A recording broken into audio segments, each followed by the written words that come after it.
Star Network is here. Hold no punches! I'm real revolutionary right now. Support this man, Black Media. He makes sure that our stories are told. Thank you for being the voice of Black America, Roland. Stay black. I love y'all. All momentum we have now, we have to keep this going. The video looks phenomenal. See, there's a difference between Black Star Network and Black-owned media and something like CNN. You can't be Black-owned media and be scared. It's time to be smart. Bring your eyeballs home. You dig?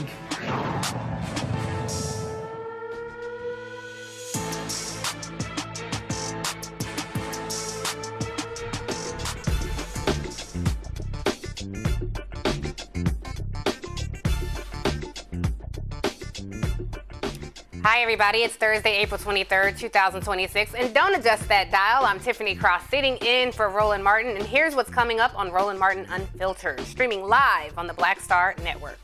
They say Virginia is for lovers, but it seems like Virginia is for haters. A Virginia judge has blocked the certification of the recent redistricting vote, halting changes to congressional maps just one day after voters approved the Democrat-drawn plan. Attorney General Jay Jones will join us to explain his plan to appeal. That's coming up at the top of the show. Democrat leader Hakeem Jeffries called out Republicans for failing to pass the bipartisan Department of Homeland Security bill, and a Black law student who was disciplined after making comments about Charlie Kirk's murder is suing, claiming her punishment betrays Kirk's legacy. Clever girl. We will continue to address domestic violence by exploring some issues that may contribute to tragedies, but also just getting into a conversation about therapy. Tonight, we'll identify stressors that could lead to really bad behavior or maybe even violent relationships. Black Star Network's Brittany Noble will also share her personal story of domestic abuse. And get your swipe card ready, because in tonight's Shop Black Star Network segment, what started as a college project is now introducing flavors from the South American country of Guyana. I do not want my waistline to know anything about that. Also, straight out of Chi-Town, Grammy Award-winning poet Jay Ivey will be in the studio to join me. It's Grammys on the Hill this week, so I thought I would bring in somebody from the Windy City. And finally, I got some thoughts about this year's annual White House Correspondents' Dinner. It's time to bring the funk on Roland Martin Unfiltered, streaming live on the Black Star Network. Let's go. He's got whatever the miss, he's on it. Whatever it is, he's got the scoop, the fact, the find. And when it breaks, he's right on time and it's rolling. Best believe he's knowing. Putting it down from sports to news to politics. With entertainment just for kicks, he's rolling. It's on go, y'all. It's Roland Martin, yeah.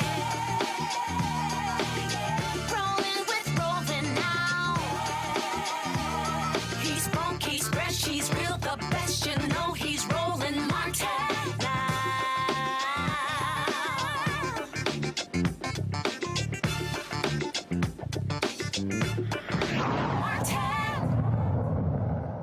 All right, let's get to some serious business. A Virginia State Court judge blocked the statement, Virginia State Court judge halted certification of a redistricting vote for Democrats' efforts to redraw the state's congressional maps, and it's tilted as many as 4 House districts away from the GOP.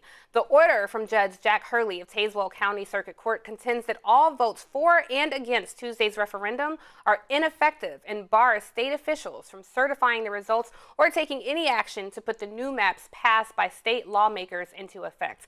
Virginia Attorney General Jay Jones says he's going to appeal the ruling, and he joins me now. Mr. Attorney General, I'm a little confused. Can you explain to Roland Martin's viewers tonight, how is it possible that a judge can overrule the will of the people? Well, that's certainly the question that we're seeking to answer as well, and it's why my office immediately appealed the ruling, and we are fighting this in court because, as you know, the right to vote is sacred. It's what makes us special, not just as Virginians, but as Americans. And we will always fight to protect the right to vote here in Virginia and across this country. millions of people came out to vote earlier this week, both voting for and against the referendum, and yes carried the day. And it's my job to enforce the laws of the Commonwealth of Virginia. And the will of the people of this state is that yes prevailed and that we will redraw these congressional districts. And my office will fight that in court to make sure that we are moving forward as the people of Virginia have asked us to do. Now, what is the consequence if this judge is, hard-lined on this, and if there is another defeat? What is the consequence of when judges like this really try to overthrow what people voted for? Well, it certainly, I think, would undermine some faith in elections and in our institutions. But I'm really, proud of the fact that we moved quickly, got into court, appealed this, and my expectation is that the Supreme Court of Virginia will rule on this.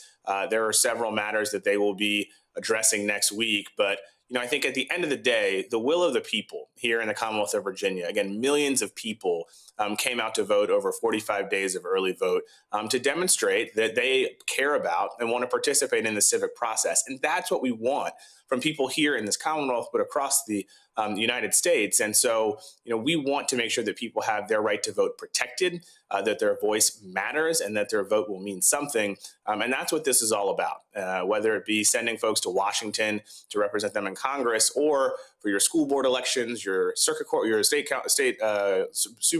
council elections, boards of supervisors, what have you. When people go to vote, their vote should mean something, and they should know that there shouldn't be any fear or threat of that being undermined after the fact. I'll be honest, it feels like a preview or even a look back into recent history when one party that's now really just full of MAGA extremists will not accept election results, election outcomes that they don't like.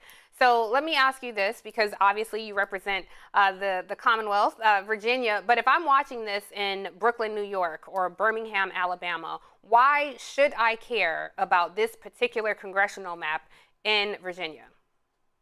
Well, we should care about every single congressional map across the country. And, look, Democrats have had significant success here in Virginia last year when we won our 3 statewide offices and expanded our majority in our House of Delegates, which was a tremendous and historic moment. But this is the moment when people are looking to see how they can make their voices heard and have an impact. And so making sure that they get out and vote is obviously one of the most important things. And, to have the right people in the positions to defend democracy, to make sure that our voices are protected, our freedoms are protected, is critically important. It's why this role as Attorney General was always so, pivotal for us from an electoral standpoint. And it's why going forward, we need more folks in AG seats who are going to make sure that they're going to protect the rule of law and protect people's voices and protect our democratic values. And that's democratic values with a little d, not a big D.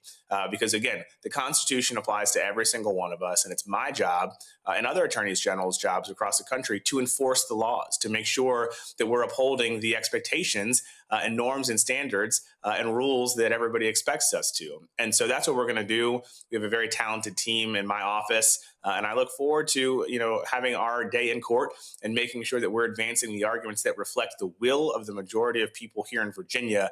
Because again, millions of people showed up, whether for or against, and yes, carried the day. And it's my job to make sure that we take that all the way to the end, because that's what the majority of people here in Virginia wanted. Yeah, and attorneys generals across the country certainly have an outsized power. I mean, if you look at what some of the attacks are on the DEI, they were led by some MAGA AGs across the country. So your role is certainly specifically very important when it comes to these types of cases. Can you walk me through the timeline here? I know you're going to appeal, but what specifically are the next steps? Where does this fight go next? Well, we have a hearing on Monday in front of the Supreme Court for challenges to this that predated the election, and the Supreme Court laid out a timeline. And so we are going to follow everything that they've asked us to do.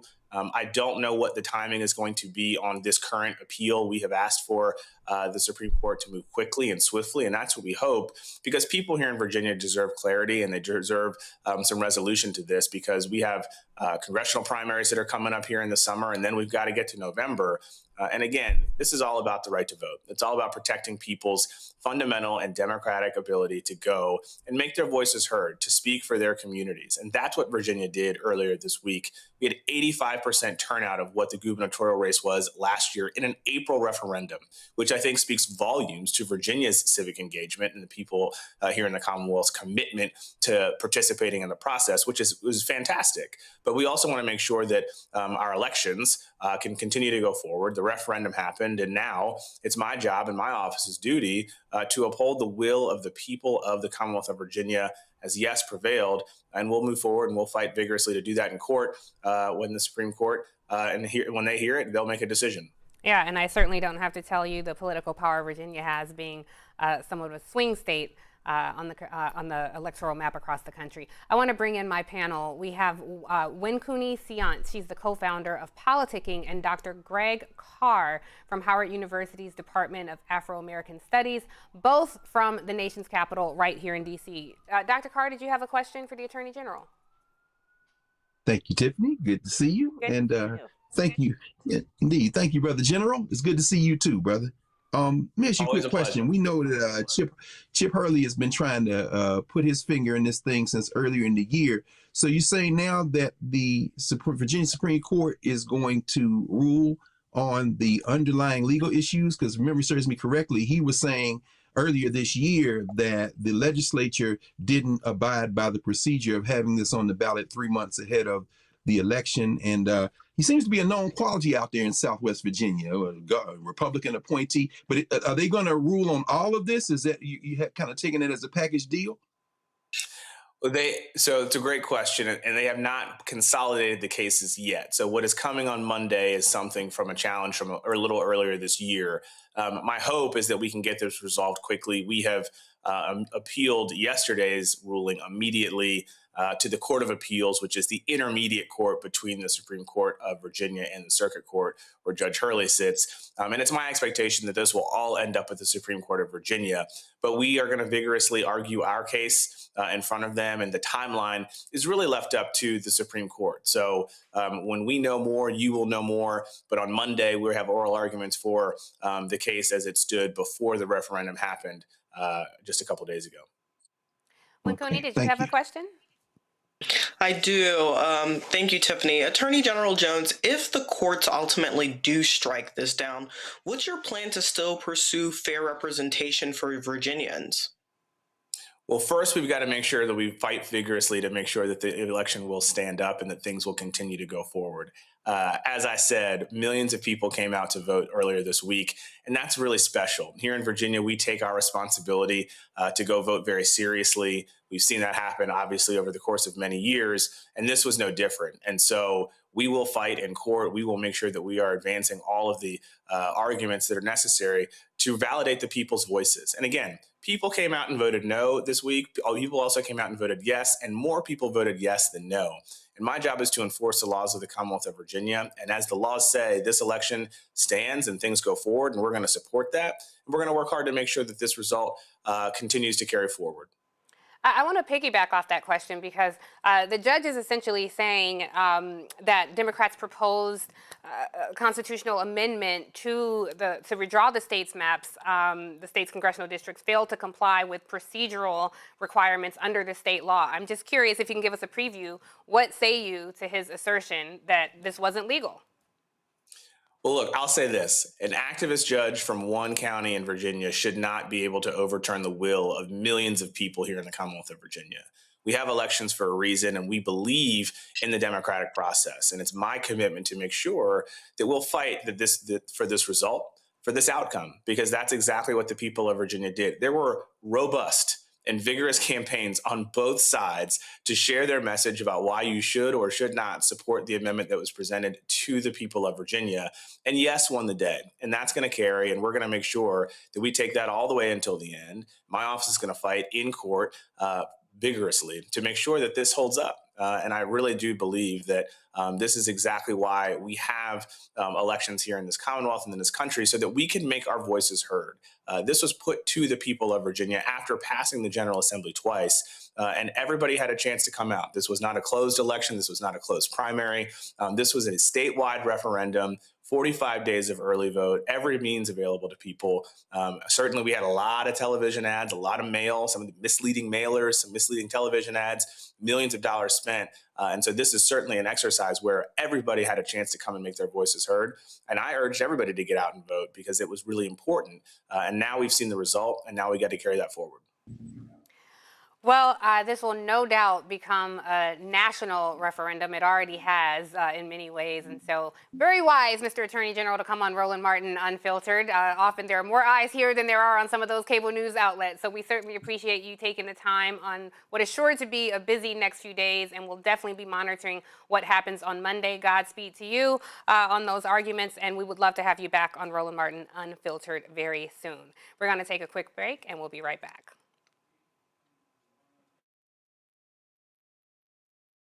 With medicine and science under attack, I want to keep you and your family informed and healthy. I'm Dr. Ebony Hilton, and I knew at the age of 8 that I wanted to be a doctor. So I studied hard and became the first African-American female anesthesiologist hired at the Medical University of South Carolina since its opening in 1824. And I always say I was made into a doctor, but I was born to be a mom. And as a new mom, wife, sister, daughter, and friend, I understand how frightening a medical crisis can be. I care for individuals on some of the worst days of their lives, and it's my mission to provide you with a safe space to gain clarity on issues affecting your mind, body, and soul. I recognize that there are health disparities, particularly as it pertains to race, and I want to help bridge the gap between you and your healthcare providers. Join me every Thursday for Second Opinion on the Black Star Network, where each week I'll invite experts from various medical fields to share the latest health news. We'll discuss topics such as the vaccine debate, mental and sexual health, medical bias, infertility, menopause, andropause, nutrition, and aging. Together with my medical colleagues, we aim to provide you with a second opinion. Don't miss it, Thursdays only on the Black Star Network. This is Bill Duke, and you're watching the Black Star Network.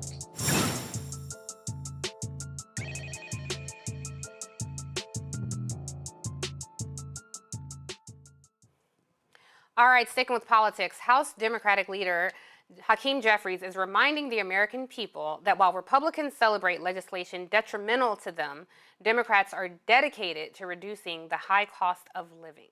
Take a listen. Republicans have made clear that their priority is to continue to fund ICE and the violent Trump mass deportation machine, as opposed to making life better for the American people. Funding for the Department of Homeland Security runs out at the end of this month, and is a bipartisan bill that would fund DHS other than ICE and the violent mass deportation machine that was sent over by the Senate to the House weeks ago. Every single senator, every Democrat, and every Republican supports the bipartisan DHS funding bill that House Republicans have refused to take up because they want to continue to jam their extreme ideology down the throats of the American people. Republicans have spent the last few weeks celebrating themselves with silly resolutions on the House floor, congratulating themselves on bills that they have passed, which have actually done damage to the American people, including rural America. It's extraordinary. But no wonder the American people have concluded that Donald Trump and Republicans have failed on the economy, and that it's Democrats who are the ones who are actually focused on driving down the high cost of living, making America an affordable place to live, and improving the quality of life of everyday Americans. Okay, I just want to put this in perspective for the viewers before I bring in my panel. What is at issue here is $70 billion to ICE and Border Patrol. Now, when you think of all the images that you've seen of ICE wreaking havoc on local communities, so the standoff is really about accountability measures for ICE. And I don't have to tell you, because I'm sure, like me, you are very frustrated when you see never Trumpers and people who 10 years ago may not have had this attitude, but post things like abolish ICE.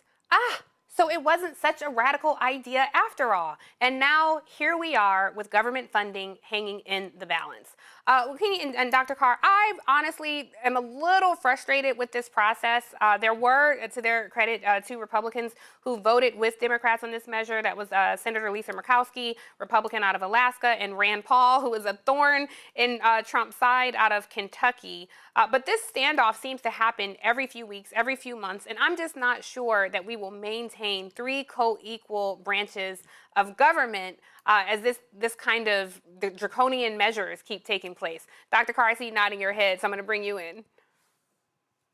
No, yeah, I agree. I don't give any credit to Murkowski or to Susan Collins. I tell you why, because Collins is in the fight for her political life. Yeah. And, well, she didn't vote with them, for the record. Collins voted with Republicans.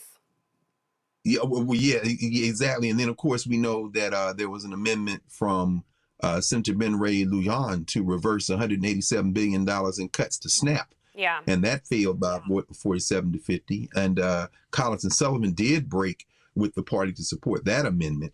But clearly, Mark Wayne Mullen, the shirt-off wrestling champ, who's now over DHS, the question is TSA going to be paid? And we know that Mullen has said they're going to run out of money in the next few weeks for them. I give Jeffries credit for this. Jeffries, they've said they're not going to fund anything that has these anti-immigrant, anti-immigration elements in it. And so hold the line, and we'll see if the Republicans can figure out a way to try to reconcile this. Of course, the MAGA Muppet over there in the House of Representatives is going to have worse time because he's got those crazy budget folk over there. And I doubt that it will pass the House of Representatives, but I guess we'll see. You know, Cooney, I think a part of the challenge when we put these things in political terms alone, it can be really challenging to make it make sense, to draw that human connection to what's happening. 32 people died in ICE custody last year, making it the deadliest year in more than 2 decades. ICE was holding nearly 70,000 people in mid-December. Nearly 75% of them had no criminal convictions. Immigration lawyers and lawmakers have reported unsanitary conditions, inadequate food, poor medical care. We've seen so many reports about children being abused at these institutions, but also just holding children where food is rationed, they're undernourished. Mothers have reported not having basic things like diaper cream. So where is the self-described pro-life party when it comes to care about children? So I think when you put these things in a very humane perspective for people, I think at least a portion of society might be a little outraged and better understand what's at risk here. But just curious your take on all of this, and how much confidence do you have in Democrats being able to hold the line here? I don't have a lot of confidence in politics these days, Tiffany, unfortunately, because we've seen too many betrayals at the hands of our so-called elected officials. But what I will say, to your point, the pro-life party is the pro-white evangelical party, and I want to be clear on that. That's what the Republican Party has continued to stand for, and so it's not shocking that they continue to stand for that now. And as a Haitian American, I'm outraged and I'm disgusted, and it's a continual abuse of power in this country. And of course, people with logic are going to say, hey, we can't continue to fund this Ku Klux Klan militia, right? That's going under the guise of ICE. But I think the challenging part, Tiffany, is a lot of people don't know what the Department of Homeland Security does aside from ICE, and the reasons why it is important to fund the non-ICE factions, right? So when you spoke about TSA, right, when we saw that breakdown in the airport systems of our country, that's because TSA wasn't being paid. When we think about disaster response and emergency management, DHS is the organization that oversees that. When you think about cybersecurity protection, when you think about national security and counterterrorism, although arguably we're the terrorists now. We really see these are the places in which DHS really activates. And so it is important for DHS to continue to exist as an organization. However, DHS has gone a long way off from the reason why it was founded. It was founded post 9/11 as an attempt to quote unquote protect this country. But now we see it being used as a modern day slave patrol, and we need to be wary of that. And so I'm really hoping that Democrats can hold the line on that. But am I confident? Not so much. Yeah, you know, I just want to take a moment to shout this out because you're a Haitian American, so I just want to take a quick moment to shout out Congresswoman Ayanna Pressley, first Black woman to represent Boston, Massachusetts in the U.S. House of Representatives, but she held the line and was able to protect TPS for Haitian people here, the temporary protected status. And because you brought up evangelicals, Dr. Carmen, to bring you in, because listen, the white is silent. We hear media all the time reference evangelicals, but they've never bothered to say white. They just assume. But I know a lot of deaconess, board serving, choir singing Black women who would call themselves evangelicals too. But here's the interesting thing about these quote unquote evangelicals. Over 80% of white evangelicals who are hardcore in the Trump campaign say they go to religious services a few times a year or less. The emphasis is on or less. So they have turned the mega church into the MAGA church and a demon into a deity. What say you about this group of people serving this God that is okay with shooting a mother in the face and a nurse in the back? My God, that's a bar. I love it. The MAGA church. Well, they've never believed in the same God we believe in. We can go back to the 19th century. David Walker said that these people are not Christians. What they are is religious fascists. They are to Christianity what Al-Qaeda is to Islam. They are absolute religious fascists. And Donald Trump got a little bit over his skis with his Easter Sunday post, but he is their Lord and Master. And you got a nut like Mike Huckabee loose in Israel, refusing to call Palestinians Palestinians and saying it's Judea and you know, it's like, yeah, because they have a fascist view that is absolutely consistent with settler colonialism. Domestically, that means that they would rather die than have any form of humanity that would include all of us. They are white nationalists. Their religion is the religion of the Ku Klux Klan. If you want any evidence of that, 2 days ago, when the damn Department of Justice now going after the Southern Poverty Law Center for trying to shut down the Klan, their whole thing, they've weaponized this federal government as an instrument of their Christo-fascist approach. Sam Alito is right with them as well. These are Christian soldiers, but it ain't the same God we worship. Yeah, and I'm just curious your thoughts because I asked when Cooney this question as well. You know, when we talk about these things, I remember watching segments like this, and the conversations were very inside the beltway. You know, really a lot of political speak.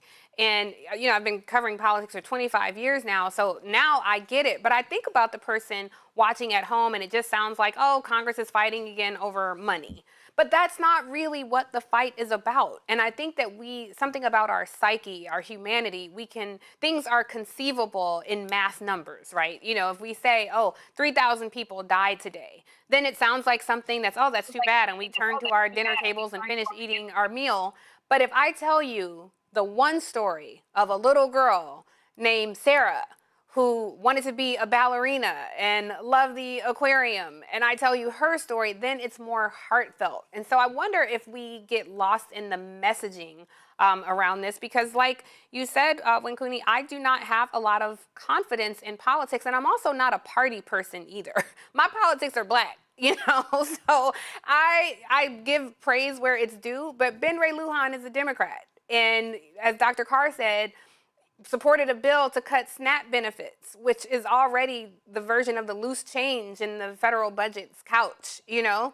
So I don't know, I guess I'm just rambling at this point because I thought you might be able to tell me something to encourage me, but you feel how I feel about politics. So I'm just curious your thoughts on it all. You gotta encourage yourself. That's what the Black church says. You gotta encourage yourself.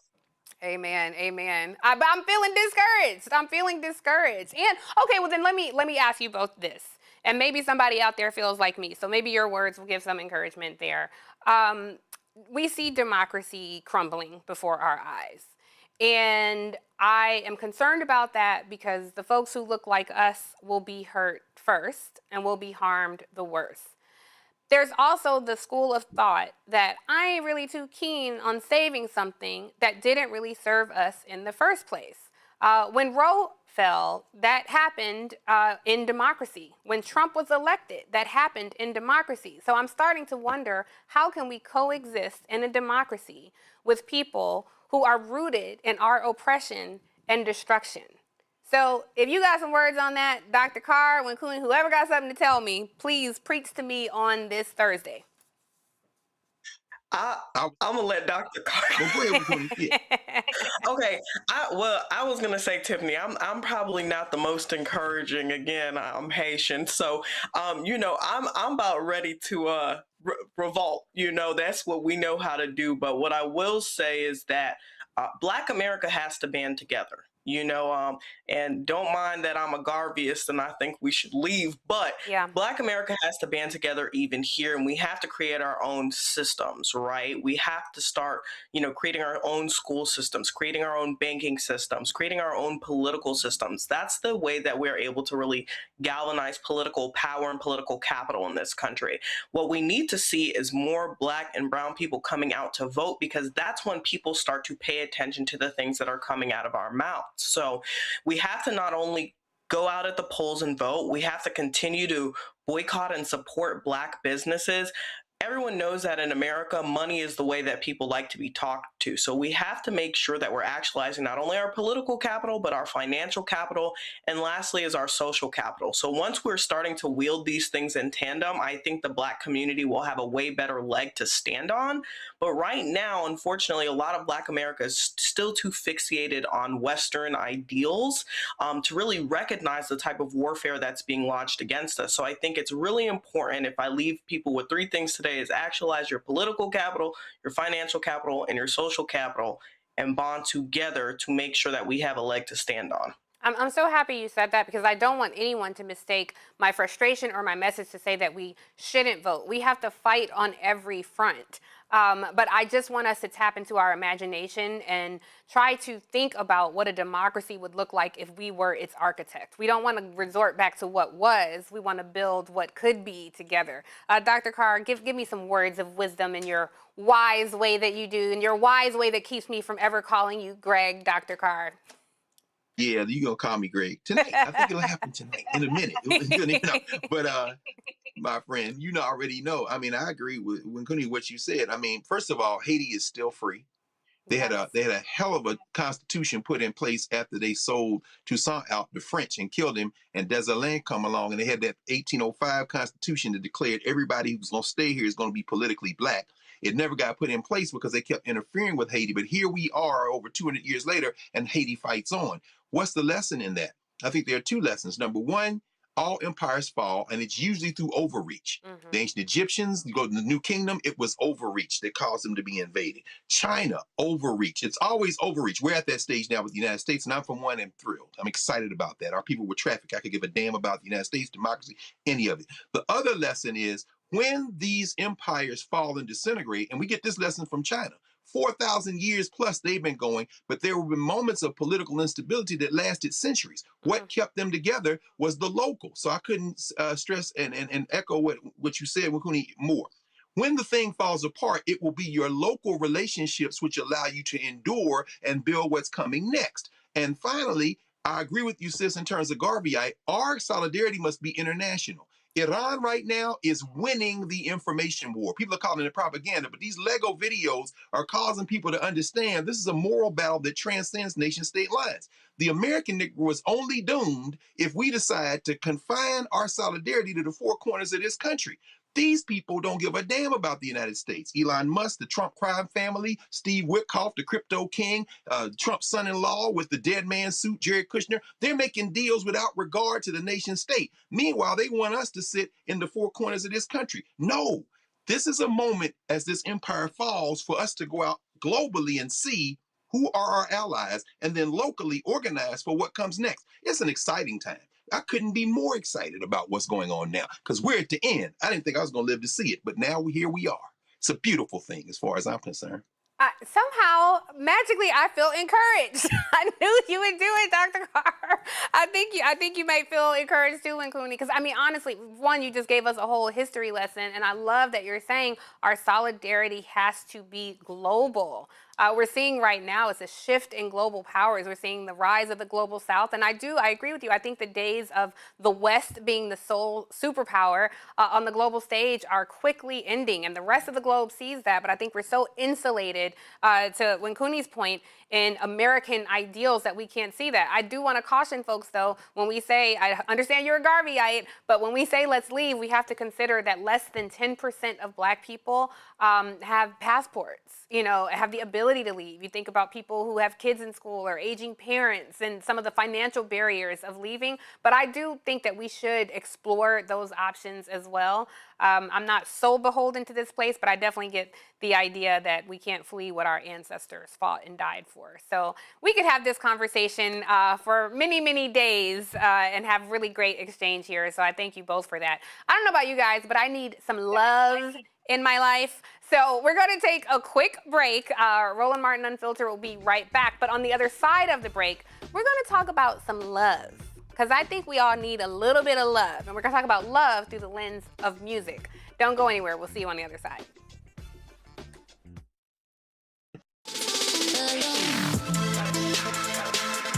Hey y'all, welcome to The Other Side of Change, only on the Black Star Network and hosted by myself, Bria Baker, and my good sis, Jamira Burley. We are just two millennial women tackling everything at the intersection of politics, gender, and pop culture. And we don't just settle for commentary. This is about solution-driven dialogue to get us to the world as it could be and not just as it is. Watch us on the Black Star Network, so tune in to The Other Side of Change.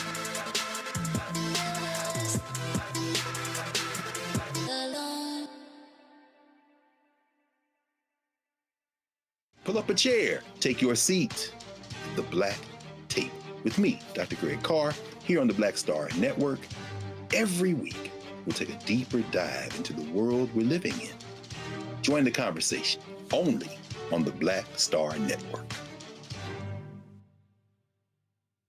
I'm Brittany Noble, Midwest-born, HBCU educated with experience in newsrooms across the country. Well, I've teamed up with Roland Martin to bring to you The Breakdown. This isn't just news. It's our stories, our voice, our community. Join me for The Breakdown, Monday through Friday at midday, only on the Black Star Network. With medicine and science under attack, I want to keep you and your family informed and healthy. I'm Dr. Ebony Hilton, and I knew at the age of 8 that I wanted to be a doctor. So I studied hard and became the first African-American female anesthesiologist hired at the Medical University of South Carolina since its opening in 1824. And I always say I was made into a doctor, but I was born to be a mom. And as a new mom, wife, sister, daughter, and friend, I understand how frightening a medical crisis can be. I care for individuals on some of the worst days of their lives, and it's my mission to provide you with a safe space to gain clarity on issues affecting your mind, body, and soul. I recognize that there are health disparities, particularly as it pertains to race, and I want to help bridge the gap between you and your healthcare providers. Join me every Thursday for Second Opinion on the Black Star Network, where each week I'll invite experts from various medical fields to share the latest health news. We'll discuss topics such as the vaccine debate, mental and sexual health, medical bias, infertility, menopause, andropause, nutrition, and aging. Together with my medical colleagues, we aim to provide you with a second opinion. Don't miss it, Thursdays only on the Black Star Network. What's happening? This is your man, Motown recording artist Kim. You are watching the Black Star Network.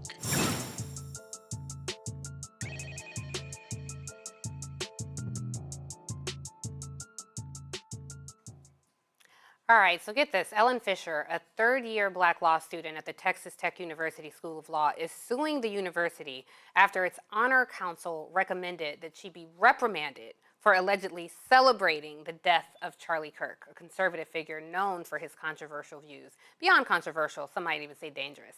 According to the lawsuit filed on April 9th, if the honor code sanction becomes final, Fisher would be required to report it to the Texas Board of Bar Examiners, which could cause incalculable damage to her career. This lawsuit highlights a growing trend of universities punishing students and employees for disparaging or even discussing Kirk, who was an advocate for free speech, among other things. Following his death. 6 months after his passing, institutions continue to grapple with how students and employees can express their views about him and whether the First Amendment protects their speech. So we're going to get into this. Joining me now is Robert Shibley. He's special counsel for campus advocacy at the Foundation for Individual Rights and Expression of FIRE. Now, while FIRE does not represent Fisher, they did assist her in finding legal counsel through their legal network. Robert, I'm so happy to have you here. When I read this, I think there are so many people out there who can understand this, because as I understand it, you'll correct me if I'm wrong, the person who even brought this forth is a woman, Terry Morgeson. She's a clinical instructor and director of the School of Law Family Clinic. She's the one who reported Fisher to the Honor Council after overhearing her. So she wasn't even in the conversation. She overheard her discuss Kirk's death with other classmates in a way that she deemed unprofessional. And I have to say, there are so many people who look like me who are over-policed in even our behavior. So why does this person, this instructor, who was not even involved in the conversation, how is it that she has any legal standing or any disciplinary standing with this network, with this council? Yeah, so this is a common problem on campuses, particularly when dealing with people who are activists, is that because they tend to be more outspoken, they often face these kind of professionalism charges that are really much more at the discretion of universities and law schools like Texas Tech's than most people, I think, realize and probably would be comfortable with if you knew enough about it. Because what it does is it gives the people who are in charge a huge amount of leeway to just decide, well, I think the way you're behaving there, what you're saying, what you're doing, the way you're acting is inappropriate for your profession. And sure, that may not be that may not seem like a severe punishment in the sense that being expelled or something like that is, but having a letter of reprimand in your law school file can definitely cause problems with being admitted to the bar, certainly to being hired at law firms. It can be something that follows you for a long time, and it's not just law students who face this. We see this often with students in nursing and the health professions. And to a lesser extent, but still real in education circumstances. So this professionalism thing, it really is, it can act like a making adult babysitters out of the professors at a college or university. And here's another little tidbit of news. You also see that in newsrooms as well, when people who consider what to be professional or what to be unbiased is often rooted in what is white and male. I do want to let the viewers know exactly what Fisher is accused of saying. So Morgeson, this woman who was all in the Kool-Aid, she reported hearing Fisher say that MF got shot, though other witnesses have disputed this language. But she says that she heard her say that. Others told the Honor Council investigator they heard Fisher say to clinical lecturer Joe Stevens, "I'm in the best mood ever, and they got him. This is great." Now, Joe Stevens, the lecturer who they claim that they heard her say this to, he has also said that he does not recall Fisher making either comment, and he told that to the Honor Council during the hearing. What happens next for her? What is the next steps in this process? Right. Well, what she's brought a federal lawsuit against Texas Tech, and the grounds is something called First Amendment retaliation. And what that is, it's a special kind of First Amendment claim that happens when somebody who works for an agency of the government, which Texas Tech is, takes action against you specifically because they disapprove of something that you said that's protected by the First Amendment. So instead of censoring you up front or telling you you're not allowed to say something, they take an action against you afterwards once you've said the thing. And that's the single count of this lawsuit. But you're right to point out there doesn't seem to be any evidence that anybody else who was critical of Charlie Kirk or said anything about him was punished at Texas Tech. There were several others brought up in the lawsuit, and there's been no sign that any of them faced any kind of punishment. And also, these are adults. Adults are allowed to engage in political discussions. Certainly at law school, I went to law school. Lots of people have. We all know that political discussions take place among people who are lawyers and who want to be lawyers. There's nothing unusual about people having strong feelings and be able to express them. It doesn't mean that you're not qualified to be an attorney. And that's essentially what they're saying here, is that you're not professional enough to even be an attorney. And that just simply isn't something you can determine from somebody's, a few comments that somebody allegedly made and that people disagree about whether they even said. Right. I mean, I didn't go to law school, but I've watched for years Law and Order, SVU, and Criminal Intent, so I consider myself an officer of the court as well. I am just curious. We all learned a lot from that. Didn't we though? Didn't we though? And I'll date myself and say I also watched a lot of LA Law, so I got it all up here. Oh, there you go, yeah. But I think, when we look at this, even from a layperson's perspective like mine, there were other things that happened to Fisher. While this investigation was going on, someone wrote the N-word on Fisher's car while it was parked at Texas Tech. So, there's reason to be concerned about her physical person, her physical safety. And she says when she reported it to the school, she was told it was irrelevant to the complaint. So just to, put this in context, there have been comments, negative comments about then President Obama on college campuses. Even when you would see Charlie Kirk go to some of these campuses, the comments he himself would make. And then there was this effort of Turning Point to go on HBCU campuses, and they called it trying to engage in debate when it was really gaslighting and harassment. And so I do wonder, where do we draw the line on the First Amendment and free speech issues? I mean, it certainly sounds like what happened here is a free speech issue. I just wonder if I'm at an HBCU and somebody is provoking me and saying, in things to me that invoke anger. I don't know. I'm just trying to challenge myself to think, well, is that too then their right to free speech? Well, it is, and it's also the right of people to respond. I mean, that's what we expect if we're going to have a democratic society where everybody gets a say and where everybody's beliefs actually matter. They have to feel free to say them. And one of the things that we believe strongly at FIRE is that it's also very important to know what people really think, rather than tell them to be quiet about the things that they may or may not believe. If you want to argue that somebody's beliefs are wrong, you ought to be free to do that, and they ought to be free to argue back, so that they can learn and actually change their minds. Just, slapping a professionalism punishment or something like that on them and sort of, I guess, teaching them through just a simple pain not to say what they really believe doesn't teach people a lesson that they're wrong. If anything, I think for most of us, it would convince us more that, we were right, and that what we had to say was so threatening that the people in power decided that we had to be punished for saying it. That may or may not be true, but I think that's what most people take away when they're punished just for saying something controversial.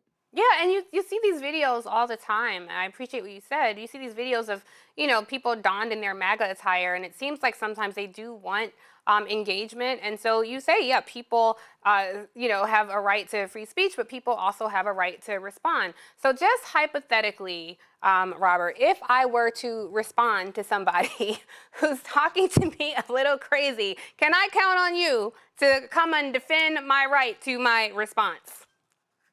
Well, on college campuses, I mean, we are one of what FIRE. One of our things is that we take every case that comes to us from college campuses that actually fits within our mission. And so we encourage any students who are having situations like this about Charlie Kirk, pro or con. We take cases from both sides. We've had TPUSA cases the same day we've had Turning Point USA cases. It doesn't matter to us. We try to defend everyone without picking favorites, because we believe that everybody should have a chance to have their say, and their arguments will either succeed or fail. But what isn't right is for the authorities, whoever that is, whether it's Texas Tech or the federal government or state governments or state politicians, putting pressure on things to just decide who gets to say what they believe and who doesn't.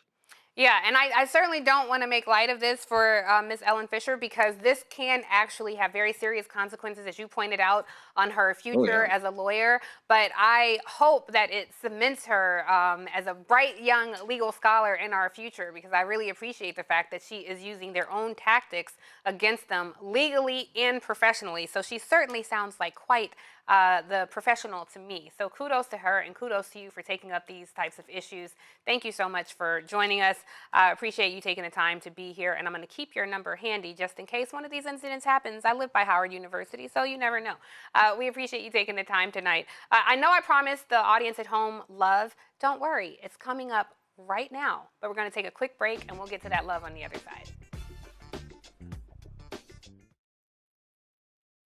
On a next, A Balanced Life with me, Dr. Jackie, a relationship that we have to have. We're often afraid of it and don't like to talk about it. That's right, we're talking about our relationship with money. And here's the thing, our relationship with money oftentimes determines whether we have it or not. Balancing your relationship with your pocketbook, that's next on A Balanced Life with me, Dr. Jackie, here at Black Star Network. A decade of love, joy, and power. Black Voters Matter is 10 years old, and we are just getting started. This is love with a purpose. This is Black joy in motion. This is unstoppable power. Across campuses, neighborhoods, and back roads. Let's go! We show up, not just to vote, but to be seen, to be heard, to belong. We ride together, we organize together. We remind each other that our voices matter, because they always have. Black Voters Matter is about more than ballots. It's about housing and healthcare, clean water and living wages, education, reproductive freedom, and dignity. It's about turning pain into action, turning belief into movement, turning community into power. We don't wait to be invited. We bring the energy. We bring the love. We bring the people. Because when Black communities come together, we don't just survive, we thrive. This is how change happens. This is how history moves. We organize, we build, we win. With medicine and science under attack, I want to keep you and your family informed and healthy. I'm Dr. Ebony Hilton, and I knew at the age of 8 that I wanted to be a doctor. So I studied hard and became the first African-American female anesthesiologist hired at the Medical University of South Carolina since its opening in 1824. And I always say I was made into a doctor, but I was born to be a mom. And as a new mom, wife, sister, daughter, and friend, I understand how frightening a medical crisis can be. I care for individuals on some of the worst days of their lives, and it's my mission to provide you with a safe space to gain clarity on issues affecting your mind, body, and soul. I recognize that there are health disparities, particularly as it pertains to race, and I want to help bridge the gap between you and your healthcare providers. Join me every Thursday for Second Opinion on the Black Star Network, where each week I'll invite experts from various medical fields to share the latest health news. We'll discuss topics such as the vaccine debate, mental and sexual health, medical bias, infertility, menopause, andropause, nutrition, and aging. Together with my medical colleagues, we aim to provide you with a second opinion. Don't miss it, Thursdays only on the Black Star Network. Hey, I'm Malcolm Lee, and you're watching the Black Star Network.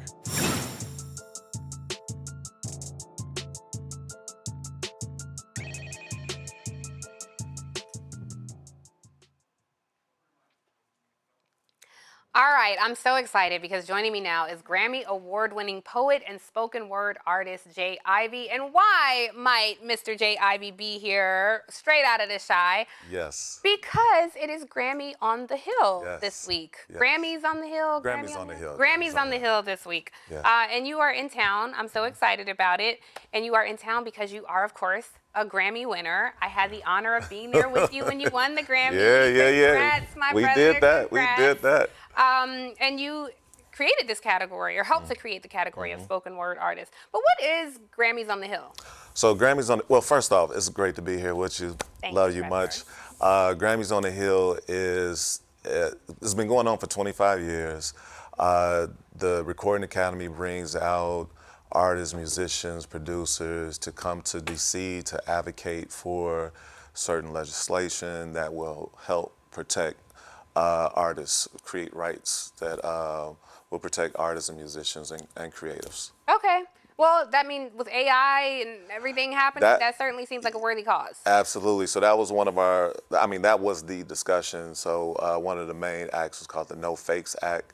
And they brought about 100 of us out and broke us up into groups. So each group went and spoke to about 4 or 5 congressmen and women and House representatives. And AI was absolutely the discussion because there's been so many cases of folks being ripped off, you know, work being stolen.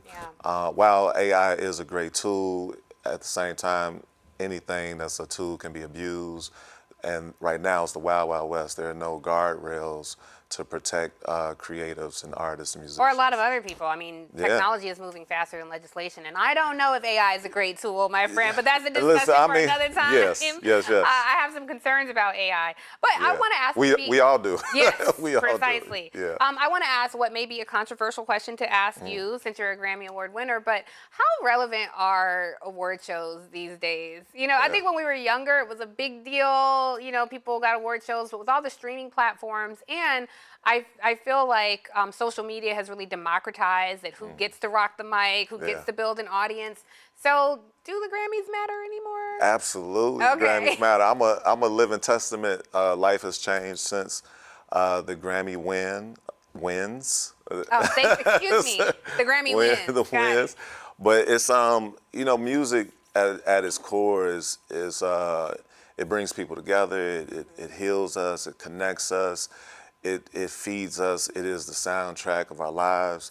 And when you have award shows that shine a light on the art, it's incredible. So in the case of the Grammys, what's beautiful about the Grammys is a peer voted on award. So it's being recognized by those that you create with and move with and fellowship with and cross paths with. So these are the people that's voting on the award. So to be acknowledged by your peers, it's incredible.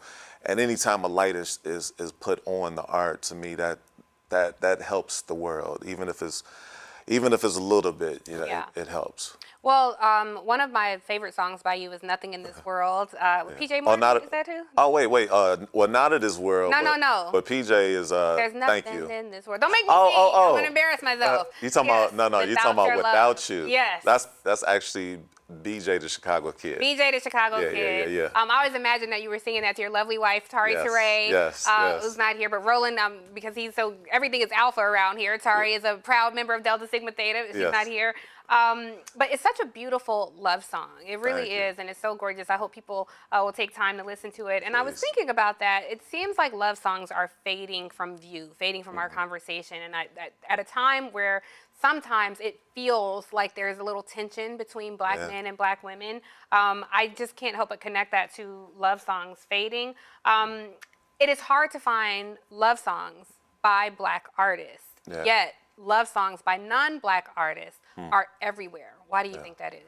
Well, I think the love songs are being created. I just think they're, like you said, they're harder to find. You have to dig in the crates, and I mean, why that is? I mean, it's a lot of different conversations we can go into, but it's important to recognize that the love is there. Our love in the black community is absolutely there, and creators are creating music that reflects that. I know we created. Tari Teray has a whole album called Catching Dreams, which is incredible, by the way.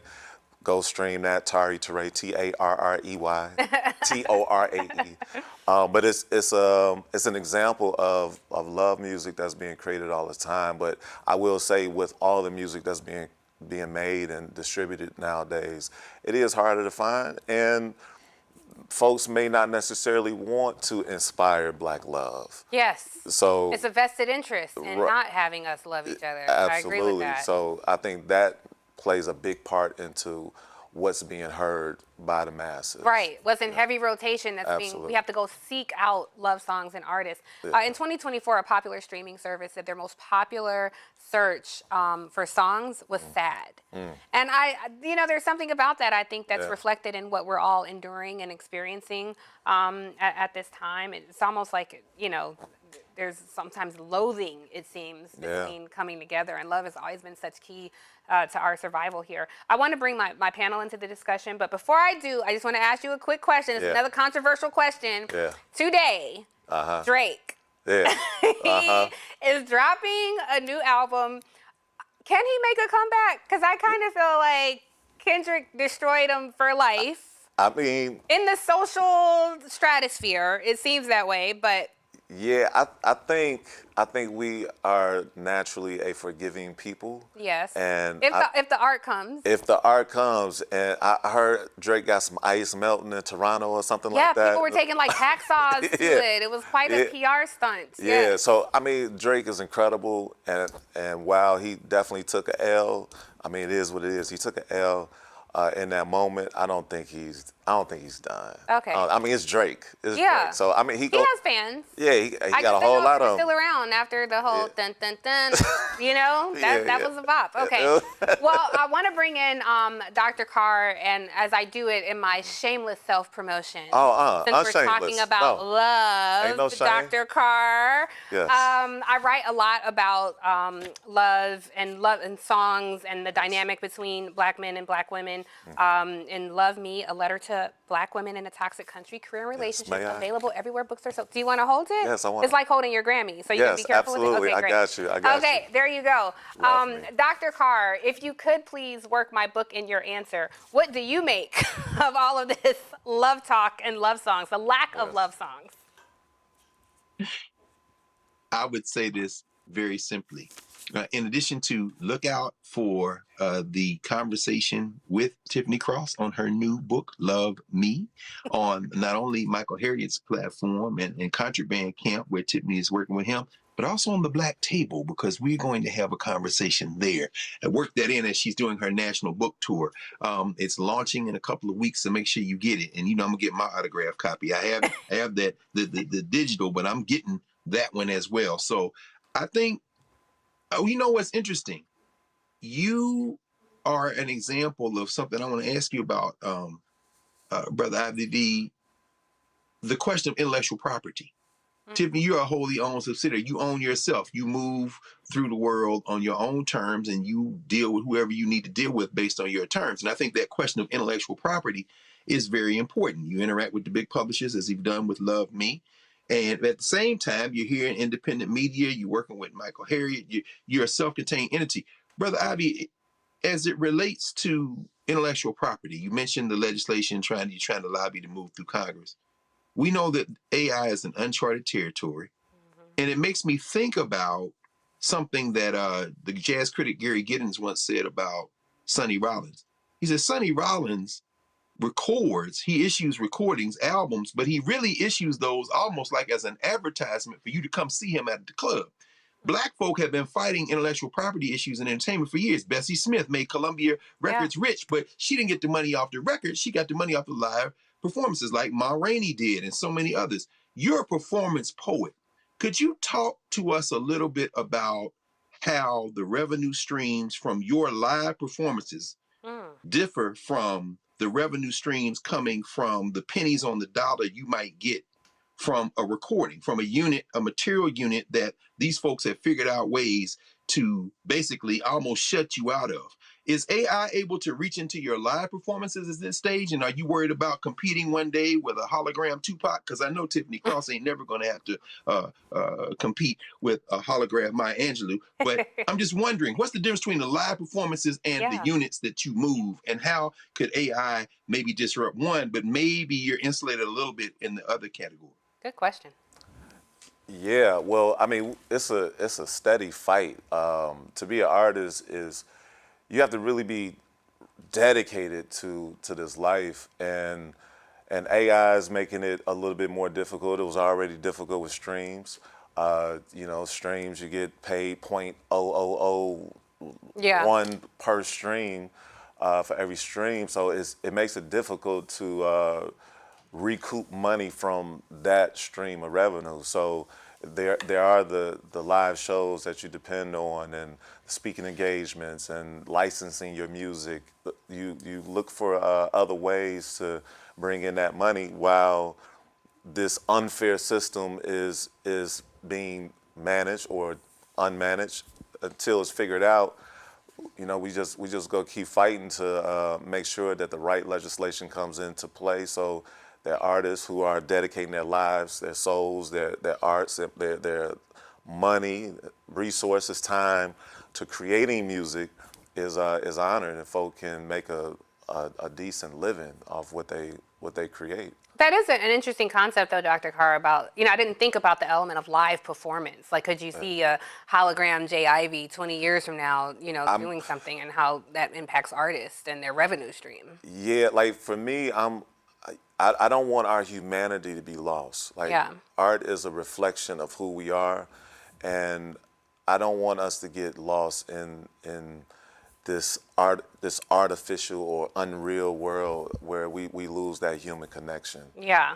Winkuni, we've been talking about love songs. I don't know how often you hear love songs. I don't know what the ballads are these days, but it feels like they're lacking. Is that your experience in the genre? You're muted. I don't think we can hear you. Sorry, I was saying I do think we need to bring back begging, because that's a lost art. Yeah. And I think, very few R&B soulsters have been able to really archive that in a way that's meaningful. But what I will say, though, is one thing that I really appreciate about Jay is the fact that you are making love songs for Black people, right? And I think these last 2 weeks have been dark, let's be honest, for Black people, for Black women, for Black men. And there's so much discourse about, killing each other, unfortunately. And I think love has to be injected back into the conversation. And I think what you do as an artist, Jay, is remind people that Black men do love Black women and vice versa, right? And I think we need to continue to carve out spaces for that. So I just thank you for creating and providing those spaces, because I think sometimes it can be demoralizing when we continue to watch the news and we're feeding ourselves with that rhetoric, right? That's negative and that says that Black women and Black men hate each other, but that we know that that's not the case. And so, I appreciate that you're paying homage to that in your records. Absolutely. Oh, thank you for that. I'm a strong believer in love. I'm married to an incredible, beautiful Black woman from the south side of Chicago. I was raised by beautiful Black women, beautiful parents and grandparents, and I just come from that.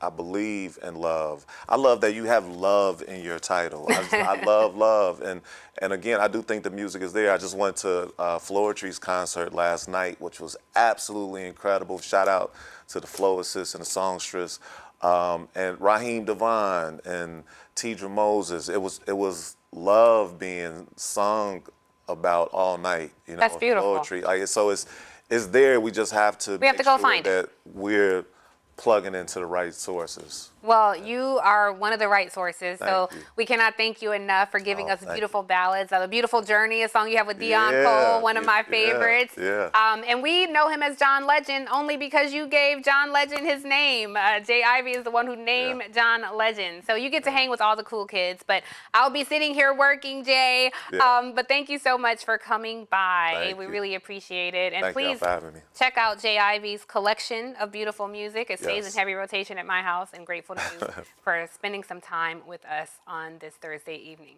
You're watching Roland Martin Unfiltered on the Black Star Network. We'll be right back.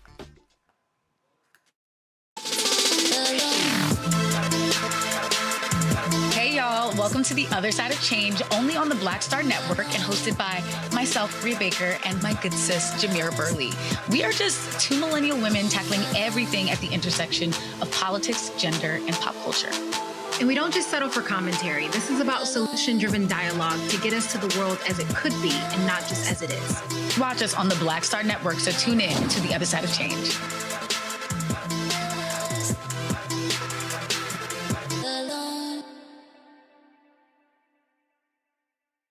I'm Brittany Noble, Midwest-born, HBCU educated with experience in newsrooms across the country. Well, I've teamed up with Roland Martin to bring to you The Breakdown. This isn't just news. It's our stories, our voice, our community. Join me for The Breakdown, Monday through Friday at midday, only on the Black Star Network. With medicine and science under attack, I want to keep you and your family informed and healthy. I'm Dr. Ebony Hilton, and I knew at the age of 8 that I wanted to be a doctor.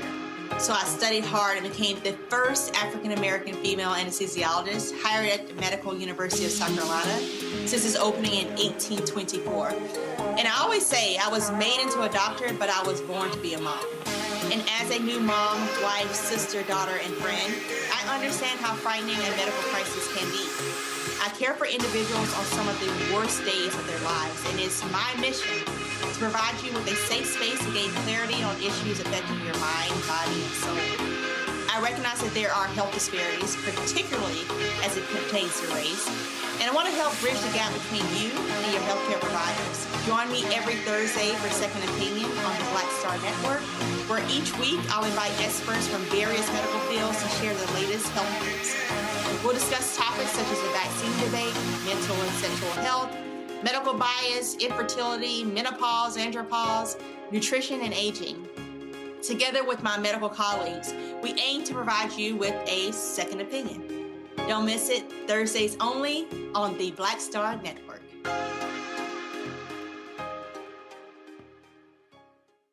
Hey, I'm TD Jakes, and you are watching the Black Star Network.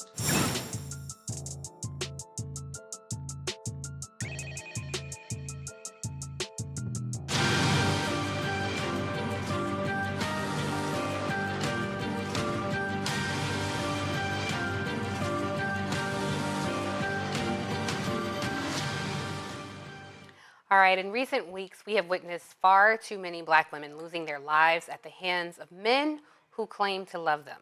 Those tragedies involve sons, boyfriends, and husbands who have taken the lives of mothers, sisters, wives, girlfriends, aunts, daughters, and grandmothers. A common factor in these incidents appears to be stress within the relationships. So tonight, we are joined by Dr. Tori Protowiley, a licensed professional counselor who will help us examine how to address these issues healthily. And we're going to start off with Brittany Noble, host of the Black Star Network's The Breakdown.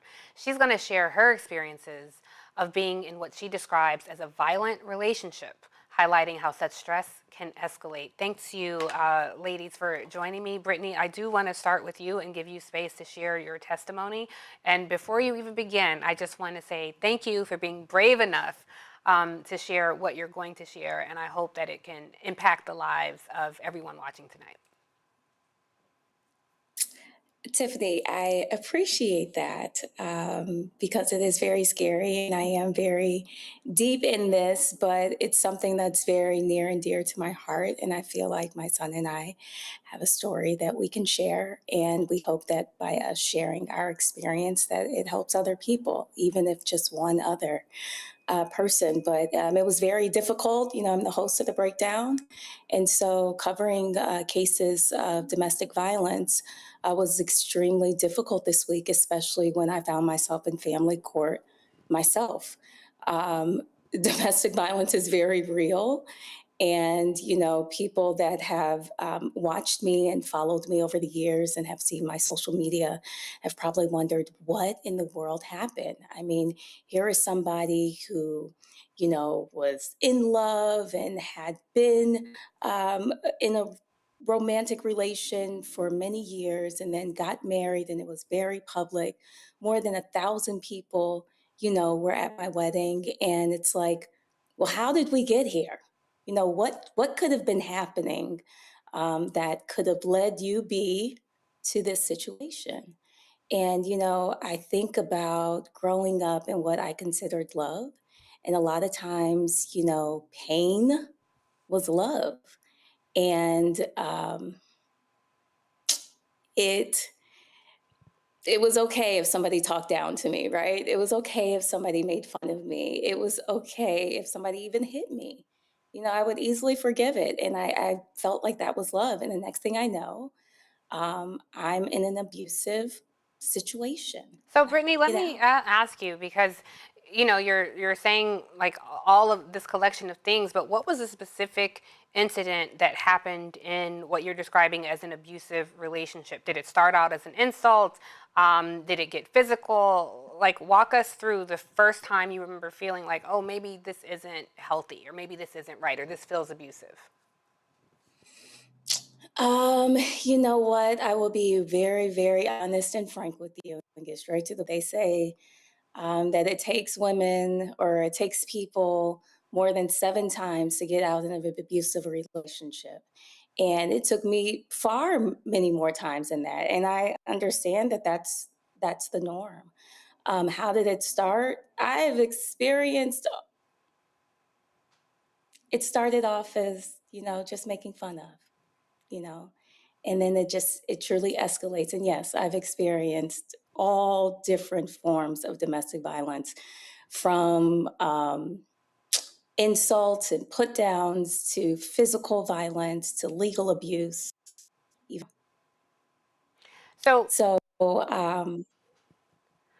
was the first time it got, so it can start out as ribbing, where it's an insult, but your spirit felt like, oh, this doesn't feel good. What was the first time it got physical? What happened the very first time that you were physically assaulted?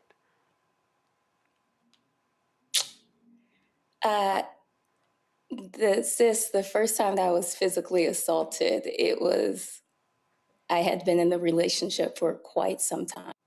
And I was at home. We shared a home at that time. And it was a space where now he's in control and I can't get out. And that's when the physical abuse first started. So I was trying to ask for specifics, because I think there's somebody in a situation right now trying to make sense of something that happened to him. On another show I hosted, a woman talked about being in the car, and I asked her the same question. What happened the first time that you were physically abused? And she was driving in the car with her husband, and their 4 children were in the back seat. And she commented that she was riding and he was driving. She commented that he was driving too fast, and he reached across and punched her in the nose. And she was bleeding and was in a state of shock that this happened in front of her children. So I think those specifics are, frightening to hear. But if it's something that maybe isn't, if it was like, you were grabbed or you were shaken, all of those things I think are helpful for women to note. If your spirit feels off, if something is telling you, this doesn't feel right, this doesn't feel healthy, I don't feel emotionally safe, I don't feel physically safe, those are signs to pay attention to. So I want to bring you in, Dr. Tori Prothal-Wiley, and get your perspective as a licensed professional. When you hear Brittany talk about, we kind of normalize pain, and we grow up, and because we have so many wounds, we mistake very toxic relationships for love. What are some signs that women should be on the lookout for very early on in these relationships? Well, first of all, thank you, Tiffany, for having me, and thank you for hosting. It was a pleasure to actually see you and work with you. I love your work. You're welcome. So yeah, I think that one of the first signs for women is to notice just energy. Like when we walk in a room together, how does he act? How does he respond to other people around me? How does he respond to my family? I've had a lot of women tell me in sessions that they knew their parents or their siblings didn't like the guy they're seeing. However, they continue to see them. So I think listening to the people that you love and support, also looking at energy, and also one indicator that I think gets misconstrued a lot, how did he treat his last girlfriend, wife, his mother? How does this man engage with women?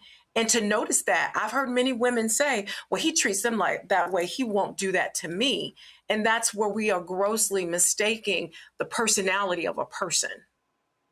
Yeah, because we want to be the chosen one. We're the special one. And that, even that, though, it really isn't love. It is a need to fill yourself up, because love has more depth than, well, he was awful to them, but he'll be good to me. That is a brokenness. You are looking for healing in brokenness. And so I certainly understand that. I write a lot about that in my book. And one of the things that I explore is the challenges around therapy, because, you know, we're talking about Black men and their mental health, but quite truthfully, there's a lot that, you know, women need to explore in therapy.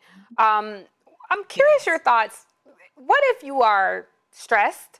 And this, I guess it would be for men or women. You're stressed, you're not suicidal, you don't have thoughts about self-harm or harming anyone else, but you feel like you just need some help figuring things out. And I think sometimes we conflate mental health with mental illness. And it's, you know, like, what would you say to that person who's like, well, I don't need to go to a therapist because I'm not, you know, like, I'm not staying at home under the covers crying, but I do feel a heaviness that I need to work through. What would you say to that person? Excellent question. And I think oftentimes women focus a lot more on there needing to be a crisis, there needing to be a last resort, rather than let me just take care of myself. Let me take care of my health. Let me have better self-care. And so to that, I say, if you feel something's off, like, don't wait when you have a physiological issue. So please also don't wait when there's a mental health issue. And I think many times we think things have changed. But I think when you've been dating someone a couple of months, and the majority of the time that you spend with him, you're on pins and needles, you're uncomfortable, or you're second guessing his intentions, why is there a third, fourth, fifth date? And so when you're having those type of questions or those type of situations, therapy is the first resort, because you just need a sounding board. You need somebody to talk to make sense of what's going on. You know, I might add that therapy is where you go before you even venture to get in a relationship. You know, self-love, I think, with Black women is such a huge deal. And I think sometimes people, you know, when you ask, I remember my therapist asked me, do you love yourself? And I was shocked that I had difficulty answering the question. And when you talk to Black women and you ask that same question, they're like, you know, we Black women. So we like, yeah, I love myself. You know, I just went to the spa yesterday. And self-care and self-love are different. And when you deeply interrogate yourself, do you love yourself? Then that question has to come with, am I living like I love myself? Am I working like I love myself? Am I dating like I love myself? Because if you're dating like you love yourself, you are not looking at some raggedy man who is treating everybody else like garbage, but treating you special. That is not self-love. But I think on a more practical level, something that a lot of people confront, which, you know, I explored this topic as well, therapy sessions can cost anywhere from $150 to $500 or more. Some therapists do not take insurance. And so not everybody can afford therapy. And then according to the American Psychiatric Association, Black clinicians only represent about 2% of practicing psychiatrists and 4% of psychologists. So disaggregated, that means there's even less Black women and less Black men. So with all the challenges confronting the space of therapy, how can someone navigate the financial issue, but also the provider issue when they really want to connect with someone who looks like them? Well, actually, there are a lot of organizations and sites now where you can get much more reasonably priced therapy. So, you know, you have sites like BetterHelp, you have Sotomayor, you have Headway. There are other places that you can look at now to get a more reasonable rate. There's also Open Path, which I suggest to a lot of people sometimes if they don't have insurance. But also, don't forget, there's church. And then there's also, you know, sometimes I kind of wince at coaching, but if you right now just need to talk to somebody and you do not have the funds to do the other things yet, go seek out a coach as well. Most of the time what I find, though, Tiffany, is that people will refuse therapy because they don't want the answer. They already know. It's already coming up. But they're afraid to pull the trigger. They're afraid to move. So they will put it off. They'll prolong it, or they'll avoid it altogether because they don't want to hear the answer that they already know. You know, I think there, Brittany, is a spectrum of, you know, you're talking about abusive relationships, but there also are relationships that may not be physically abusive, but they can be toxic. You know, I certainly have thrown out a phrase or two. I think, can't nobody read you like a Black woman, honey, when we are heartbroken and our, you know, feelings are hurt. So it might not be physical abuse, but it can just be a toxic environment. And so what I had to do in my work in therapy and growth and self-reflection is just really look internally to self-love. How can I love myself most and first? Because that love has to be overflow, so anyone else can add to it. I wasn't looking to be filled up. I wonder if you could go back to a younger Brittany, the first time in your relationship where you felt unsafe, emotionally, physically, whichever. What might you say to that younger Brittany today? You know, I thank God for my therapist. I want to just first note that I have been in therapy for many years, and it's because of domestic violence shelters in different cities that I've been able to connect with, and I've gotten free weekly therapy. And so now I'm able to have conversations like this, right? So what would I say to myself, my younger self that was scared? That I love you, and God loves you too, and God sees you, and God knows all. And he sees all, and he's faithful. And, you know, I wish I could give that little girl a hug, but thank God I can give this big girl a hug. And, you know, and that's what I know. For sure. That matters though, that little girl, because we can be frozen in our trauma, and somewhere along the way in your life, in my life, and so in our mother's lives, we are carrying the pain of our grandmother's grandmother's grandmother. So somewhere along the way, life and society told us that we are undeserving of love, and we're carrying that. Yes. So when we're trying to break generational curses, we got 1,000 lashes at our back trying to do that. And so I want to honor that Black men, of course, have pain. Sometimes we carry ours and theirs. And so we have to figure this out because, like I said, love has always been key to our survival here, and it matters the most. Doc, I want to bring you in and point out an interesting statistic that I also write about. Black teenage girls outpace both white and Latina girls in suicide attempts, with more than 15% of Black teens reporting an attempt in a calendar year, compared with just over 9% of white teens and 12% of Latinas. I think there is something specific to us and what we are going through. I know that you mentioned the church. I may lose my amen corner here, so y'all give me some grace. But sometimes there is church hurt. Sometimes the abuse is in church. Sometimes your trauma is rooted in an organized religion. So I don't know that that's always the path. I think that can be a component. But I would just push back a little and say church is not therapy. But you correct me if I'm wrong. But No, okay. You're correct. Okay. No, you're very correct. I was just speaking to people who are possibly struggling with income and are of a spiritual background. But I do agree with you, Tiffany, from the standpoint of there's something special about Black women, and that we struggle, I think, with this perfectionism. We want to be perfect. We strive to work really, really hard to outdo our best, our personal best. We're always pushing ourselves. And I think sometimes to our demise in relationships, we think that we can change the narrative of the relationship. We think I can make this different. And so I think that the change or the switch that needs to start to happen is that we parent these young women to understand that no, your job is to do as best as you can and to be good to yourself and to make yourself a priority and to see the significance in your joy as you do in the next person. You know, I want to bring in my panel because I'm sure they have thoughts about this. Dr. Carr, I want to make sure that we have space for a Black man's voice in this. And I'm just curious, you've heard a lot tonight. Just curious your thoughts on all of this. Thank you, Tiffany, and thank you, Dr. Prothero Riley and Sister Brittany. I'm just listening. Patriarchy is real. It's very clear. I don't use the concept of femicide any more than I would use the male equivalent, in part because I know that there's no perfect society. But patriarchy isn't exclusive to Western societies, but it is so deeply commingled with cultural grounding and the idea of the individual being the most important unit in a society as opposed to community. I guess as I'm listening, I'm really wondering. My first impulse, having been socialized in this funky Western society, would be to ask, what can men do? But I'm a brother. I was a son. I'm an uncle. If my niece or my daughter were my sister were in harm's way, I'd probably be in jail.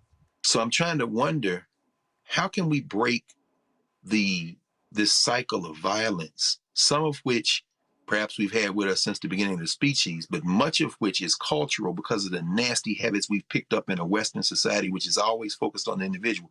Are there solutions we can come up with that center community in a way that can be transformative? And my heart is breaking, Brittany, as I'm listening to you. And of course, we've seen these things you had to report on over the last week.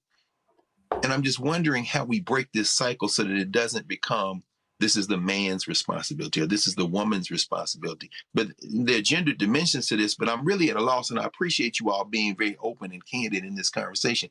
I'm just wondering how we break it at the structural level. And I'm thinking some of that has to do with withdrawing out of these cultural assumptions that center us as individuals. And I don't have an answer. I'm just wondering, and thank you all again for being open in this. And I'm going to continue to listen. I appreciate y'all both. Thank you, Dr. Carr. We appreciate you. You know, I think that is one of the key things that gets lost in the discussion sometimes, or maybe people are too hurt to hear it or articulate it.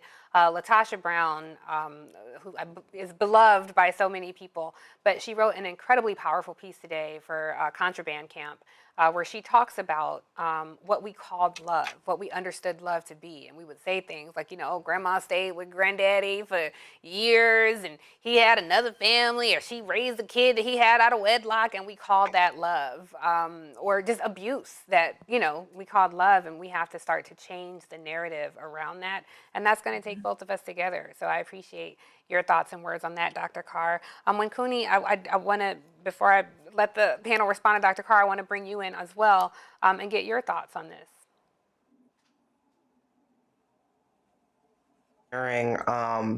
I guess my question is, it's kind of a piggyback of what Dr. Carr's question is, but I'm wondering, how can communities better teach healthy relationship dynamics from a young age? Because I think there's some of this that's been lost and we're not learning it and we're not preserving these recipes, right? And so I'm wondering, how can healthy relationship dynamics be taught? You know, oftentimes the Black community is fragmented in a lot of ways, and a lot of us may not have seen that male-female dynamic in the home, or perhaps the dynamic we saw was unhealthy, right? So how do we teach better relationship dynamics to the next generation and to this generation? Okay, well, first and foremost, I think, of course, it starts at home. Parents have to model differently in front of their children. We've got to get away from this whole fear of arguments. It is okay to have an argument. What is wrong is how the argument is played out. And so we do have to have better modeling at home with mom and dad, and that needs to also transcend into the school setting. We've lost a lot of power in our school settings, and we've lost a lot of power in our communities as well, as far as what's legal and what's not legal. But the one thing that we can all own is having a better language, having a better way that we communicate with love inside the home. And I think that that's one of the first places to start. And then to also have better education around your emotions and your moods when you're little, when you're young. I think we've been taught so much in our community: chin up, chest out, let's not complain, let's not worry about this, or, you know, you need to be focusing more on this. And as a community that is trying to get ahead and trying to get into a better place, a lot of times we don't focus on the basics. And the basics of humanity is empathy. And so, I got in trouble for saying that word a little bit previously, but I do think that the way that we speak to each other, the language that we use, the way that we create boundaries around what's acceptable and what isn't when we're being spoken to, all of those places are great places to at least start. To let your male children tell you when they're upset and what they're upset about, and give them effective ways in managing their anger. Give them effective ways in handling and sitting with their emotions. Well, okay, you're the professional. I agree with all of that, but I also want to encourage men to take responsibility for their mental health. It can be hard to try to heal another person when we have so much to heal ourselves. And men have to give that space to each other and to themselves, you know, like Dr. Carr said, taking responsibility for our own mental health. But either way, doctor, I think, this conversation has to keep going. There's not one solution. I think the past few years, we've seen a lot of the red pill, incel men who feel entitled to certain women and who's high value. And the conversation has just really gotten away, which is one of the reasons I wrote my book. It's not just, oftentimes we talk about Black people and it's through the lens of politics, but there are whole human beings under this. And so I wanted to touch on politics, but also touch on our love for each other, because that gets lost in the conversation. So I thank you all for making me better, more insightful. And I certainly learned a lot from hearing from all of you. Thank you so much to both of you ladies for joining and for sharing so much of your personal stories. And you'll have to come back very soon. Hopefully when I'm in the chair again, we can revisit this conversation. For those of you at home, you're watching Roland Martin Unfiltered on the Black Star Network. We're going to take a quick break, but we'll be right back. We'll see you on the other side.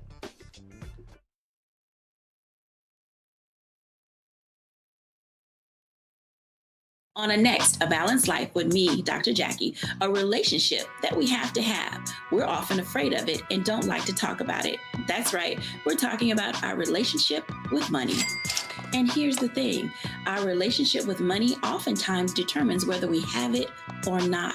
Balancing your relationship with your pocketbook, that's next on A Balanced Life with me, Dr. Jackie, here at Black Star Network. With medicine and science under attack, I want to keep you and your family informed and healthy. I'm Dr. Ebony Hilton, and I knew at the age of 8 that I wanted to be a doctor. So I studied hard and became the first African-American female anesthesiologist hired at the Medical University of South Carolina since its opening in 1824. And I always say I was made into a doctor, but I was born to be a mom.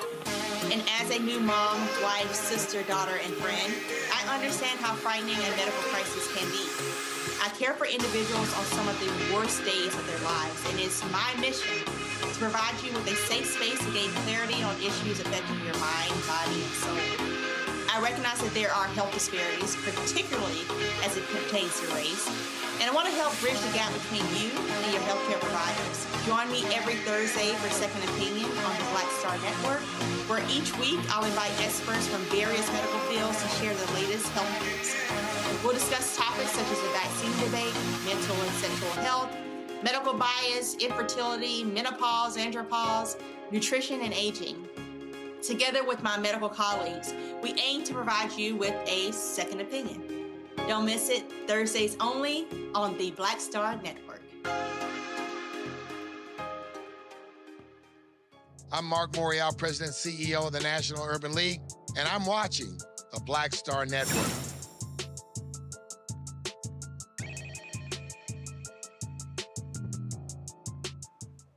All right, it's time for headlines with Brittany Noble. The Justice Department's internal watchdog has initiated an investigation into how the department handled files and documents related to Jeffrey Epstein. This investigation fuels the ongoing controversy surrounding the convicted sex offenders case. The Inspector General will focus on how the DOJ identified, collected, and produced relevant materials.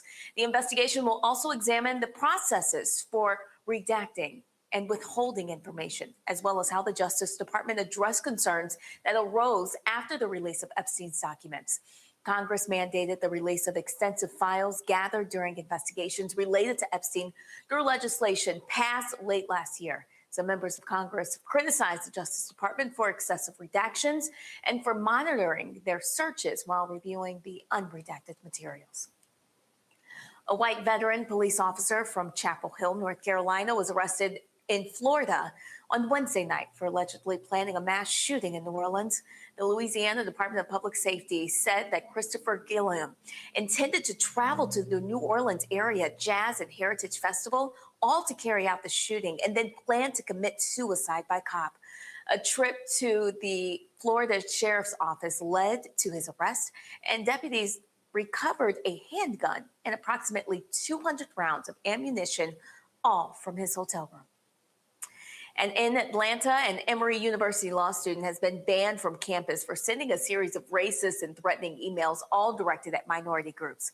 University officials confirmed that the emails dating back to March contained racial slurs and language associated with white supremacist ideology.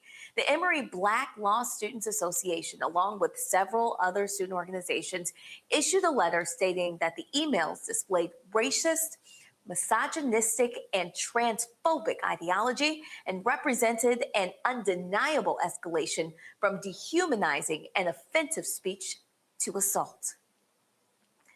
Florida Governor Ron DeSantis signed a new law also on Wednesday that targets diversity, equity, and inclusion efforts at their local level. The law prohibits city and county governments from funding or promoting DEI programs. DeSantis claims that these initiatives discriminate against white men. Additionally, the law allows residents to sue local governments for violations, and it could result in the removal of officials found to support DEI initiatives. This new law builds on the 2023 legislation that already barred public colleges and universities from spending money on DEI programs. And the federal government is considering intervention to prevent Spirit Airlines from shutting down. Recent reports indicate that officials may take a stake in the airline and offer up to $500 million. The support comes as rising fuel costs linked to conflict in Iran push the company to brink of collapse. Now, if Spirit fails, it will become the first major U.S. airline in 25 years to cease operations due to financial difficulties. And although the White House has not confirmed any talks, it is monitoring the situation. Sports journalist, producer, and philanthropist Taylor Rooks is making a significant impact outside of sports by eliminating over $2 million in medical debt for families in her hometown. Through the Taylor Rooks Foundation, nearly $2.1 million in unpayable medical debt has been forgiven for more than 1,800 families in Gwinnett County. That's in Georgia. This initiative is deeply personal for her. Her younger sister lives with type 1 diabetes, and she's witnessed firsthand how quickly medical bills can accumulate, leaving families feeling overwhelmed.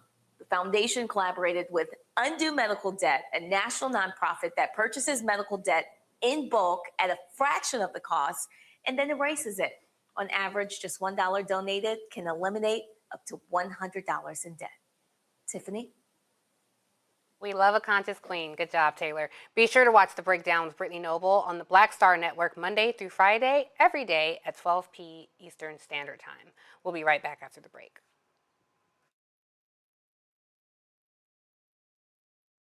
With medicine and science under attack, I want to keep you and your family informed and healthy. I'm Dr. Ebony Hilton, and I knew at the age of 8 that I wanted to be a doctor. So I studied hard and became the first African-American female anesthesiologist hired at the Medical University of South Carolina since its opening in 1824. And I always say I was made into a doctor, but I was born to be a mom.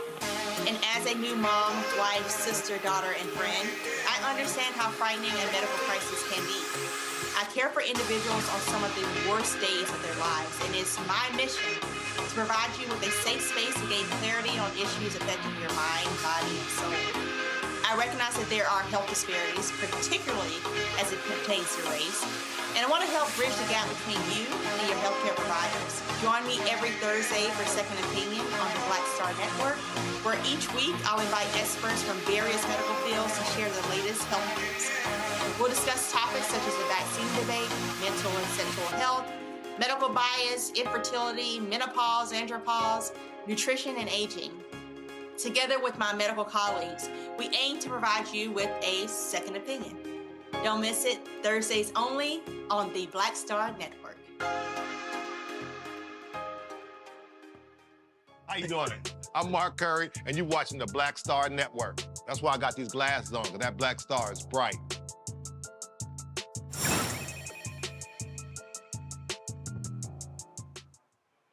All right, before we go, I want to share a few thoughts. This week, right here in the nation's capital, is the annual White House Correspondents' Dinner. This is when journalists who cover the White House dine and double air kiss with the politicos they cover. Now, you guys remember, of course, when President Obama would take the podium and rib journalists and other people in the room, like in 2011 when he pretty much obliterated Donald Trump for questioning his birth certificate. but he would also defend the Fourth Estate and highlight the importance of journalism. Well, that was all brought to a screeching halt when the MAGA dunce, Donald Trump, took a giant dump on the First Amendment. So it comes as no surprise that these legacy media outlets will welcome with open arms the maniacal MAGA madmen to their dinner tables this weekend. This Saturday, the cult leader himself, Donald Trump, who coined the phrase fake news and routinely called the press the enemy of the people, will attend what we journals call the Nerd Prom. Now, there's typically a comedian at the dinner, but this year, the draft-dodging, bone-spur-claiming commander-in-chief will play that role. And I will not be surprised when the mostly white room applauds his presence. Many of these legacy media companies are actually hosting blatantly anti-press officials at their tables. You got SecDef Pete Hegseth and White House Deputy Chief of Staff Stephen Miller, who's widely regarded as a white nationalist. He'll be in attendance. David Ellison, the CEO of CBS News' parent company, is even holding a separate pre-dinner to honor Trump. Paramount, the parent of CBS News, will reportedly have FCC Chair Brendan Carr at their table. Carr, who has outright threatened the press from his post for not being more vocally supportive of their dictator in waiting. This is akin to inviting a pack of wolves to a chicken coop. And this, my friends, is precisely why I would never play that game. I've spent a multi-decade career in broadcast news. I've covered Capitol Hill and the White House and have watched in horror as white-run legacy media normalize racism, sexism, cruelty, lawlessness, stupidity, and violence. I've navigated a career that tried to force me to yield to their rules of being unbiased, being rooted in what's white and male. I bore witness and even fought against media outlets routinely resorting to weasel words and euphemisms and commentators' critiques to avoid declaring an indisputable truth in its own institutional voice. I saw rational thought be presented on equal footing with irrational cult members. I gawked at media narratives that paved the way for the absolutely frightening erosion of society as we once knew it. No, I have no intention of ever playing in that space. I show up in spaces that ask of me to swallow my intellect, and instead, I proudly choose to be impolite to those who advocate such policies.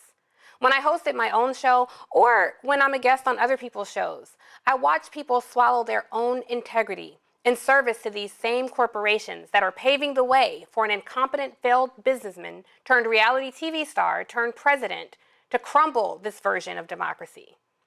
And I am to think that maybe if I do the same, they might one day let me host the Today Show and polite cooking segments and offer up the best holiday deals. As a Black woman, in that order, that is not what I ever set out to do. When I venture back into the bowels of cable news, attempting to engage in thoughtful discourse with unthoughtful people on panels, I am impolite. When I sit across from people espousing hideous beliefs, spitting in the face not just of democracy, but of humanity, I am impolite. If you're in my presence and uphold the belief systems of authoritarian regimes, please don't see me in the green room and think to tell me what you did over the weekend. Please know better than to turn to me during the commercial break and share with me your summer vacation plans. And when we're leaving set, let me spare you and proactively tell you I don't give a damn where your oldest is thinking of going to college. And shame on anyone who does that. And here's the little secret, you guys. Most all of them sit on sets and do that. They make small talk. They engage. I was on set when they asked Kevin Leary what he was planning to wear with the Oscars. Yet during the show, you're all up in arms. Because for some people, it's more performance than passion. Some people are there for likes and follows and just itching for that viral moment. That has never been my aim. I am routinely focused on informing the audience. I'm fine with disagreement. I thrive in a healthy exchange of ideas and ideology. But when the positions of my intellectual lessers are also rooted in my oppression and destruction, we're not opposing sides with differing opinions. We're just enemies. And I don't make small talk with MAGA clown clan cap wearing idiots who would sooner see us all perish. So while the incestuous Beltway press double air-kiss dictators and normalize the hateful chaos of the MAGA clan, this is your reminder that the dying landscape of legacy media is doing what it has always done. And as Black folks, we will do what we always do. Move in strategic silence when necessary, leave behind those who need to stay informed, and most importantly, yet again, we will survive their stupidity. I want to bring in my panel. Dr. Carr, And Wincuni, I'm a little irritated and pissed off about this White House Correspondents' Dinner this weekend because it is idiotic, hypocritical, but also consistent with the Beltway press to do something like this. What are your thoughts? Wincuni, I'll start with you and then we'll go to Dr. Carr.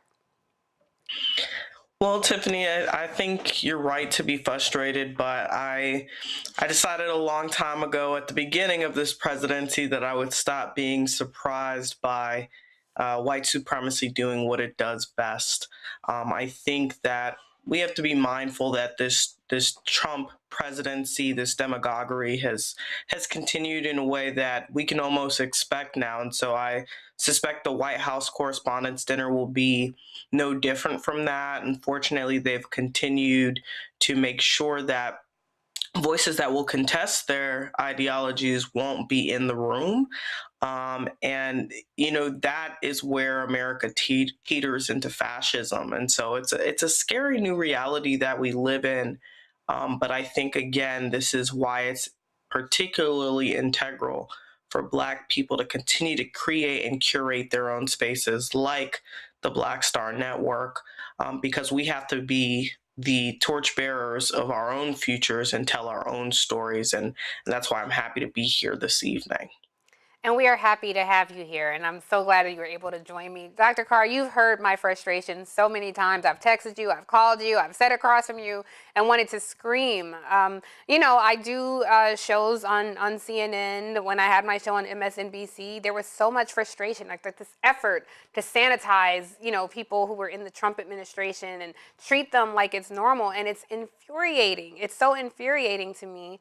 And of course, I support independent media, but with that comes its own challenges. And, you know, I know people have a lot of criticisms, but I just want to say the people who are, you know, I would argue lacking in integrity, they appear all across every network. It's not any show in particular. They are across every network. And it just makes me want to pull my hair out, because when you're standing on the outside looking at that, and it's like, that's what y'all wanted. That is what you wanted on your screens. It feels disrespectful to us as a people after all we've done in this country. I agree. And I would say this, I don't think it's a shameless plug at all for me to say this about Love Me, which I was honored that you shared pages with me and the manuscript with me to read and draft. I will tell you all, if you want to get an insider view on this very topic, in addition to everything else you're writing about, get that book. We're in the 2-week window, because what you talk about in terms of how you were so badly treated at MSN is instructive in seeing how people will sacrifice everything, sell their very souls, including people who look like us. Y'all need to get this book if you want to see this insider view. And I'm thinking about this because as you describe this nerd prom, we all know that a great number of the people who are going to be in that room. The people who will kiki in your face, I think you should get an award for not beating the shit out of Scott Jennings any day of the week. And also should get an award for eviscerating him before the world every time you sat on the stage with him, because this is a piece of a man, a little raggedy ass clay-eating hillbilly who, if he were not a white man, would not be anywhere near a public platform. And so your ability to maintain your calm in those spaces comes at a price that you write about and you talk about. But even then, we can't get to the real heart of how great the price is, because I don't know that you or anybody else could ever determine it. All that having been said, they're going to be there. They're going to kiki and cater to power.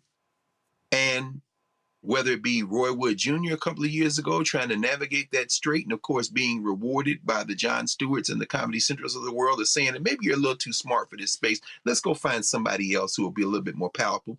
Whether it be you going through all the media platforms and the cable platforms, establishing and maintaining a standard of excellence that no one can question, and attracting between 4.5 and 5 million viewers a week, only to be told, oh, we want to maybe do something else, or better yet, not to be told anything, just to be ushered out the door. I think the choices that Wincuni, you've said that we have to make, and the choices that you've made, Tiffany, to be in whatever space you're in on your own terms, probably are going to end up with us being in spaces like this. Yeah. Because quite frankly, speaking truth to power to white people is not why any of us came out of our mother's wombs. We are to be self-determining people. And all I can say finally is that our appreciation for you is, I think, emblematic of how we have to appreciate ourselves. You don't change. And so that, including tonight with this conversation around domestic violence and this question of harm and how we solve it, this is why, as when Cooney said, the Black Star Network exists. And when it's not the Black Star Network and it's a white space, if you were going there this weekend, I suspect you would be exactly, I know you would be exactly who you are, and people just have to deal with it. Have you ever been to that? I'm assuming you've been to one. Yeah, many times. I mean, when Obama was in office. You got to tell us something about it. I mean, well, you have to be yourself in a room like that. When it was the Bush administration, it was a different environment. You know, it was just it wasn't as cool an event. It was just journalists who covered the White House.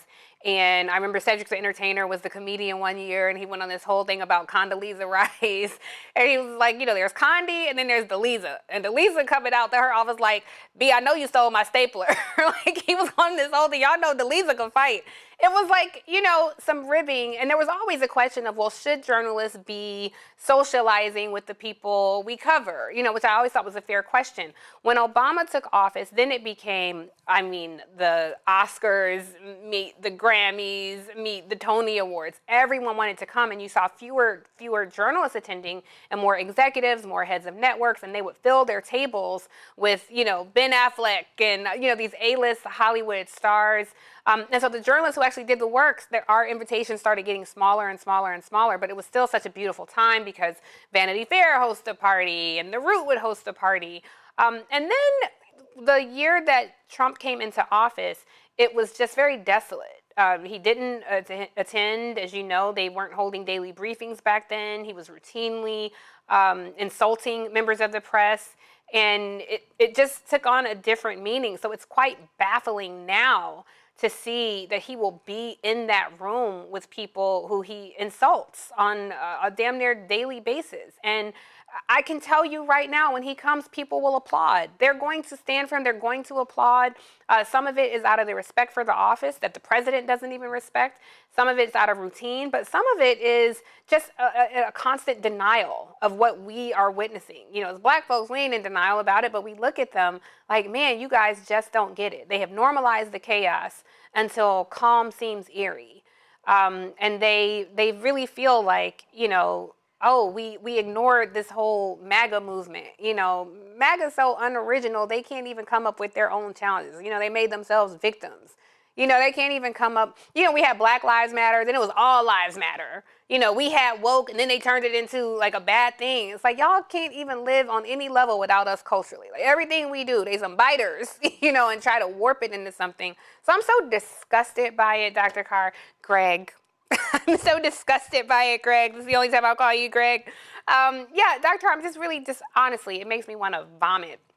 And thank you for talking about the book because, you know, I thought it important. But again, that wasn't what the whole role, because whether you were in a newsroom or you were an associate in retail or you're an attorney showing up to a practice, you're a judge sitting on the bench, you're a doctor showing up to a hospital, we all confront those same systems of white supremacy in our roles at work. And so I wrote the book in sections, our labor, our land, and our love. And it just feels like this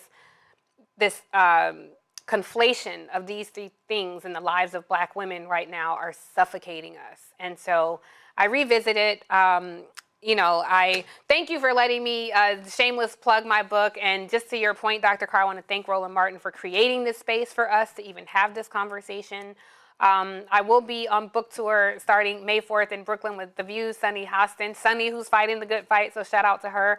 I'll be in Atlanta with Michael Harriot and Keisha Lance Bottoms. I'll be in Dallas with Congresswoman Jasmine Crockett. I'll be in Chicago with Jay Ivey. I'm all over the place. So you can find out more about my book tour at tiffanydcross.com. Look up the Love Me book tour. I'll be here in D.C. with Joy Reid and with Dr. Carr. He is going to be on my book tour with me as soon as we settle on a date. But I don't want to hog the whole rest of the show with my book, but it is available right now for pre-sale. It comes out May 5th. Pre-sales did so well, the publisher moved the date up to May 4th, so you can get this book today, and it will be in your box. Get the hardcover, because the cover is it's meant to be decoration. Thank you, Dr. Carr. I see you nodding. Thank you. Dr. Carr, Wikuni, before we go, any final thoughts? I feel like I hogged that whole last segment, but I'm so full of rage right now. I just wanted to get that part out. Tiffany, I can't wait to read the book. It's been a pleasure to meet you, albeit virtually, and just always exciting. And you spoke a lot about Dr. Carr. I got to speak on him too. I was under his tutelage at Howard University, and what y'all see here, I have to, credit to the great Dr. Greg Carr. So, I'm just thankful. I'm thankful to be able to share space with the folks that mentored me and grew me up. And so it's an honor to be able to share space in this way. And Tiffany, it's a pleasure to spend time with you this evening. So just really happy to be able to be here with the both of you. Thank you. There's never too much Dr. Carr love on my watch. Dr. Carr, we just love you and thank you. We will see you. I love you too. Yes. Do that thing. Is that how you do? No, I just do it like this. This is how the old school. Okay, well, we'll do it like this. I don't want to hit my mic. The director's going to kill me. But yes, love. I also want to thank the staff here at Roland Martin Studios. It's a very elaborate space that he has here. He has a well-qualified director, supervising producer, coordinating producers, and a whole team of folks behind the scenes that you don't always get to meet. You may hear Roland, yelling a command or something, but they're hardworking people here who made it so easy for me to fill in tonight. So thank you all for your support, and your support is critical to what Roland does in creating this space. So you can keep supporting via credit card, Cash App, or Stripe code in the bottom left-hand corner.